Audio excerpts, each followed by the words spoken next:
Hello, annyeonghaseyo. This is Uncle Bill's Kitchen coming right back at you.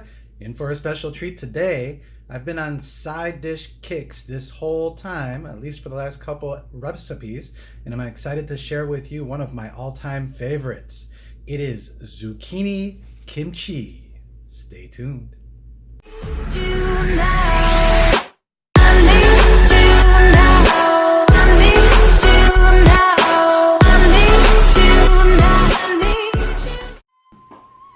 Here is a list of the ingredients in this recipe. Please be sure to pause the video and make note.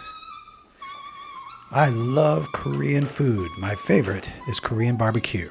If you ever get a chance, go check it out. They have all these wonderful side dishes that go along, and this is just one of them.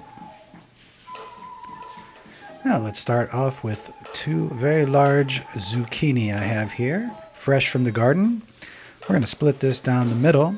And because they're so big, we're going to chop them into quarters. Now, be careful with this. You don't want to chop your fingers off, but you want to make these about 1/4 inch to approximately 1/2 inch, no bigger than 1/2 inch. I'm going to chop these up into small pieces for you right here.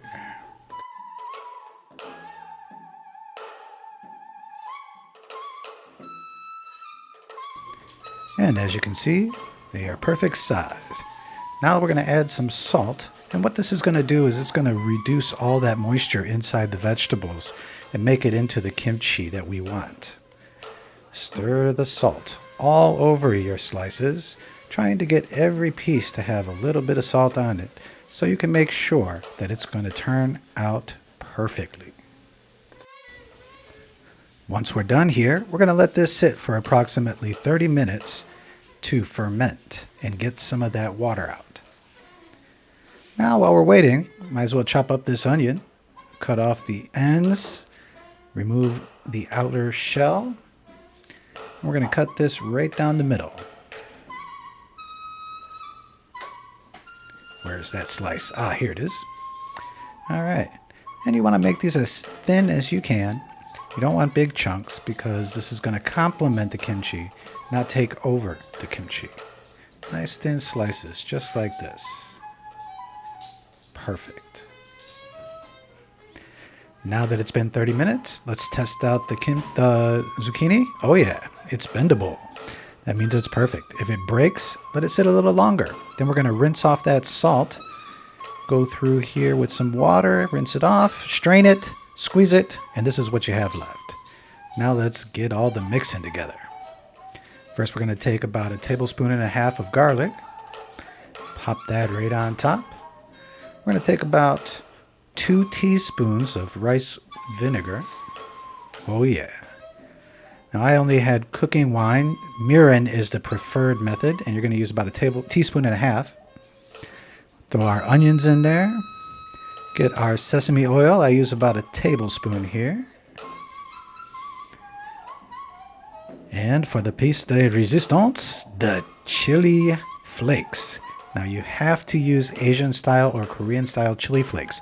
You don't want to use American chili. The flavor is completely different and you'll ruin your kimchi.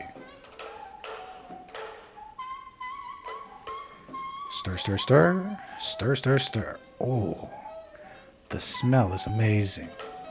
Now I like mine a little spicier, so I threw a little more in there. You want to do this to taste. Remember, however hot it is, when you finish, it's going to be hotter tomorrow. So take heed if you don't like too spicy. But the flavors are amazing. Look at that. Now let's plate it up and show it off. Here it is, guys. Hey, have you liked and subscribed to our channel? We'd really appreciate your help. You can have more recipes just like this one.